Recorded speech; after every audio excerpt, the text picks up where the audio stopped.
নোয়াখালীর চাটখিল উপজেলায় ফাহিমা আক্তার রিফা নামে এক নববধূর রহস্যজনক মৃত্যুকে কেন্দ্র করে এলাকায় চাঞ্চল্যের সৃষ্টি হয়েছে। নিহতের পরিবার ও স্থানীয়দের অভিযোগ এটি আত্মহত্যা নয়, বরং পরিকল্পিতভাবে নির্যাতনের পর তাকে হত্যা করে ঘটনাটি আত্মহত্যা হিসেবে সাজানোর চেষ্টা করা হয়েছে।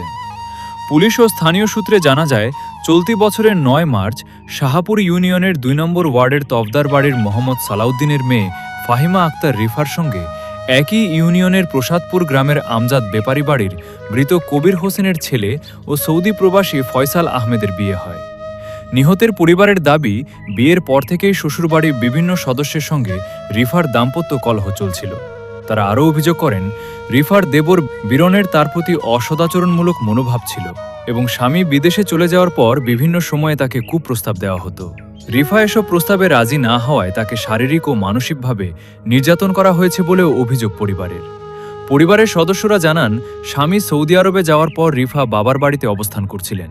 শুক্রবার রিফার ছোট বোনের চিকিৎসার জন্য পরিবারের সদস্যরা চাটখিলের একটি বেসরকারি হাসপাতালে গেলে এ সময় ফয়সাল ফোন করে দ্রুত রিফাকে তার বাড়িতে পৌঁছে দেওয়ার জন্য বলেন।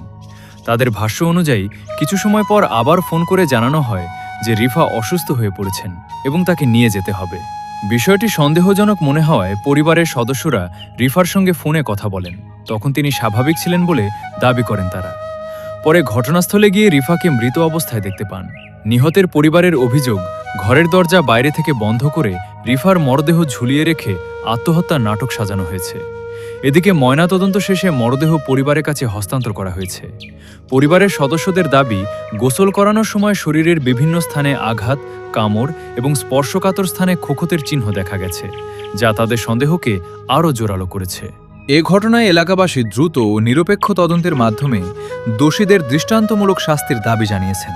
তারা বলেন, সুষ্ঠু বিচার নিশ্চিত না হলে বৃহত্তর আন্দোলনের কর্মসূচি ঘোষণা করা হবে। এই বিষয়ে চাটখিল থানার ভারপ্রাপ্ত কর্মকর্তা ওসি বলেন, ঘটনাটি গুরুত্ব সহকারে তদন্ত করা হচ্ছে। ময়নাতদন্তের প্রতিবেদন হাতে পাওয়ার পর আইনগত ব্যবস্থা গ্রহণ করা হবে এবং ঘটনায় জড়িতদের বিরুদ্ধে প্রয়োজনীয় পদক্ষেপ নেওয়া হবে। উল্লেখ্য, ময়নাতদন্তের চূড়ান্ত প্রতিবেদন প্রকাশ না হওয়া পর্যন্ত মৃত্যুর প্রকৃত কারণ সম্পর্কে নিশ্চিতভাবে কিছু বলা সম্ভব নয়। তদন্ত শেষে আইনশৃঙ্খলা বাহিনীর আনুষ্ঠানিক বক্তব্যই এ বিষয়ে চূড়ান্ত ভিত্তি হিসেবে বিবেচিত হবে।